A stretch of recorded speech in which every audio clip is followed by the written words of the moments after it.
Subject కి ఒక teacher ఉంటారు, అన్ని సబ్జెక్టులు నన్ను చదవమంటారు. ఇంత చిన్న బుర్రలో అన్ని ఎలా నింపాలి?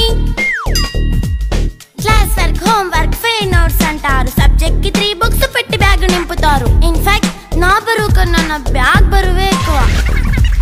క్వశ్చన్లు, ఆన్సర్లు, సర్ప్రైజ్ టెస్టులు అన్ని దాటుకొని మళ్ళీ స్కూల్ వ్యాన్ ఎక్కేసి అమ్మయ్య ఇక ఇంటికి వచ్చేసామనుకుంటే మార్క్స్ తక్కువ వస్తే చెయ్యాలి అసైన్మెంట్. రిపోర్ట్ కార్డ్ చూపిస్తే ఇంట్లో ఉన్న పనిష్మెంట్. హోమ్ వర్క్ చేయమంటూ మమ్మీ చంపుతుంటుంది. ట్యూషన్ టైం అయిందని డాడీ తరుముతుంటాడు. డాన్స్ క్లాస్ కి వెళ్ళమని తాతయ్య తిడతాడు. స్నాక్స్ తిని వెళ్ళమని నాన్నమ్మ ఆపుతుంది. ఇక అన్నీ అయిపోయాక కాసేపు టీవీ చూద్దామంటే మమ్మీ ఎంట్రీ ఇచ్చింది. బెడ్ ఎక్కమంది. చిన్న నాప్ తీసేలోపు తెల్లారిపోయింది.